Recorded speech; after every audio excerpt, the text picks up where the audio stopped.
voltamos e, bom, precisamos agora colocar as outras diferenças entre brasileiros natos e naturalizados, né? Então, peraí que o nosso título vai ser esse, ó, mais diferenças entre brasileiros natos e brasileiros naturalizados.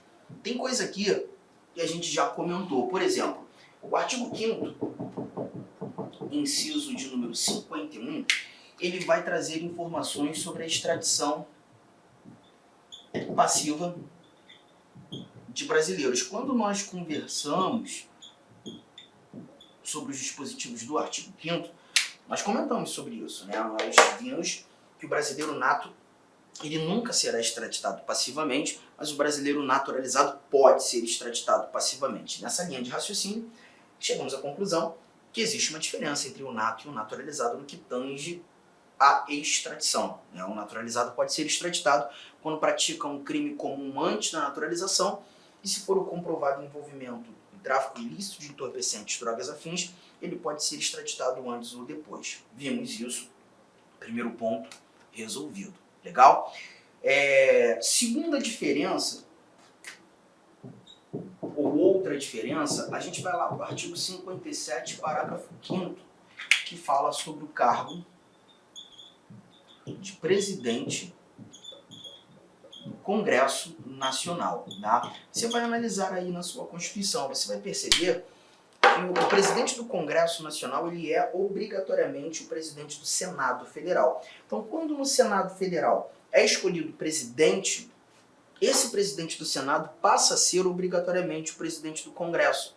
Por que eu gosto de colocar isso aqui? Porque naquela lista que a gente viu agora há pouco, na lista dos cargos privativos de brasileiros natos, você viu o presidente da Câmara e presidente do Senado, mas você não leu o presidente do Congresso. Então tem muita gente que, sem saber dessa informação, poderia achar que o presidente do Congresso é um outro indivíduo. Né? Não. Então, se o presidente do Senado é o presidente do Congresso, por implicitude, esse cargo é um cargo privativo de brasileiro nato. Tudo bem? Tem mais? Tem mais. Artigo de número 89, inciso 7º, que vai falar dos 6 cidadãos brasileiros natos que integram o Conselho da República. E um bate-papo rápido só para a gente entender isso aqui. O Conselho da República é um órgão de consulta do presidente da República. Tá? O presidente da República, quando tem certas dúvidas de como tocar a administração, de como gerir o governo federal, ele pode muito bem reunir o Conselho da República e esse Conselho da República será competente para dar ao presidente pareceres, palpites sobre a administração pública. Tá? É um órgão de consulta. E nesse órgão de consulta do presidente, o artigo 89 nos mostra algumas autoridades que estão lá. Você vai ler o artigo 89 da Constituição e vai perceber que o vice-presidente da República faz parte do Conselho, o ministro da Justiça faz parte do Conselho, que o presidente da Câmara e o presidente do Senado também fazem parte do Conselho. E também contamos com a presença dos líderes das maiorias e das minorias da Câmara e do Senado. Dentro da Câmara, dentro do Senado, nós temos lideranças, né? Você tem sempre aqueles blocos partidários, né, formatados, e esses blocos eles apresentam lideranças. Você tem um líder dos direitos humanos, o líder de não sei o quê, e essas lideranças são escolhidas por eles próprios.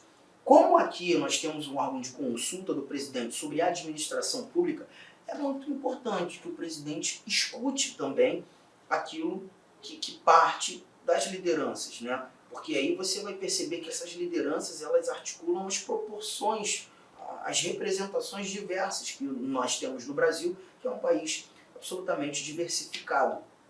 Essas lideranças também estão. Mas além de todos esses que são donos de cargo, a nossa Constituição determina a presença de 6 cidadãos que não têm cargo, que devem ser brasileiros natos e que integram o Conselho. O inciso 7º do 89, ele inclusive nos mostra que esses 6 cidadãos, 2 deles são eleitos pela Câmara, 2 deles são eleitos pelo Senado e os outros 2 são escolhidos pelo próprio presidente da República. Mas o importante nesse momento é simplesmente lembrar que esses 6 cidadãos devem ser obrigatoriamente brasileiros natos. E é justamente isso que a gente insere aqui nessa lista de diferenças entre brasileiros natos e brasileiros naturalizados. Bom, já anotou? Fez a anotação? Vamos mais, porque temos mais alguns dispositivos para colocar aqui. O próximo dispositivo é o artigo 103b, parágrafo 1º. O artigo 103b, parágrafo 1º. Aqui nós iremos falar sobre o presidente do Conselho Nacional de Justiça, o famoso CNJ, Conselho Nacional de Justiça, o famoso CNJ. O Conselho Nacional de Justiça é um órgão de controle do Poder Judiciário. Um órgão que faz controle administrativo, controle financeiro e controle disciplinar do nosso Poder Judiciário. Eu não vou falar tanto do CNJ agora, nós teremos ainda no estudo do Poder Judiciário. No Judiciário nós falaremos muito sobre. Mas nesse momento é importante você lembrar que esse CNJ, esse órgão de controle, ele é constituído de 15 membros. São 15 membros. Mas o membro, poderia dizer, não sei, o mais relevante, né? Todos eles têm importância, por óbvio, mas o primeiro da lista dos 15 é o presidente do Supremo Tribunal Federal. O presidente do STF obrigatoriamente estará no CNJ. E mais, ele não estará no CNJ como qualquer um. Ele estará no CNJ como presidente do Conselho. Então, o presidente do Supremo é obrigatoriamente, o presidente do Supremo, é obrigatoriamente o presidente do CNJ. E aí você lembra, os ministros do Supremo Tribunal Federal obrigatoriamente são brasileiros natos. Se os ministros do Supremo Tribunal Federal obrigatoriamente são brasileiros natos, o presidente do CNJ precisa ser brasileiro nato, porque é o ministro do Supremo. Então aqui você tem mais um cargo que, por implicitude, nós entendemos ser privativo de brasileiro nato. Fechou, Arthur? Não, estou quase fechando. Nós temos ainda o artigo 119, parágrafo único, que traz para a gente o presidente e o vice-presidente do Tribunal Superior Eleitoral, o famoso TSE.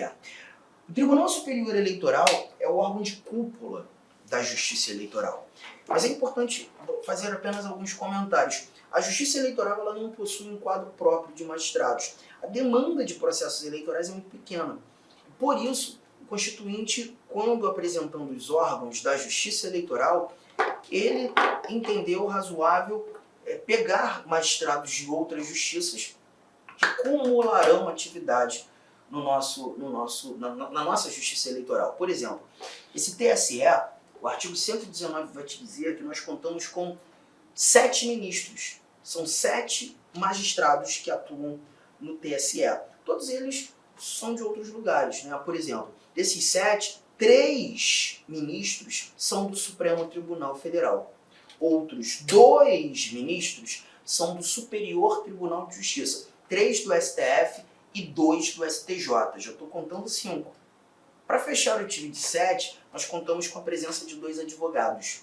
Advogados que vão exercer jurisdição lá no TSE por tempo determinado. Mas o mais importante é que no parágrafo único desse nosso artigo 19, o Constituinte determinou que a presidência e a vice-presidência do Tribunal Superior Eleitoral serão preenchidos por ministros do Supremo que estão na Corte. Lembra que eu te falei que eu tenho 3 ministros do Supremo no TSE? Desses 3 ministros do Supremo, um passa a ser o presidente e o outro passa a ser o vice-presidente do TSE. Então eu estou percebendo que se a presidência e a vice-presidência do TSE são preenchidas por ministros do Supremo, estamos tratando de cargos privativos de brasileiro nato, por implicitude. Tá percebendo? Tudo bem? Tem mais, Arthur? Tô fechando, juro pra você. Tô fechando. Artigo 123. O artigo 123 vai trazer um outro órgão do Poder Judiciário. O artigo 123 da nossa Constituição traz os cargos de ministros militares do Superior Tribunal Militar.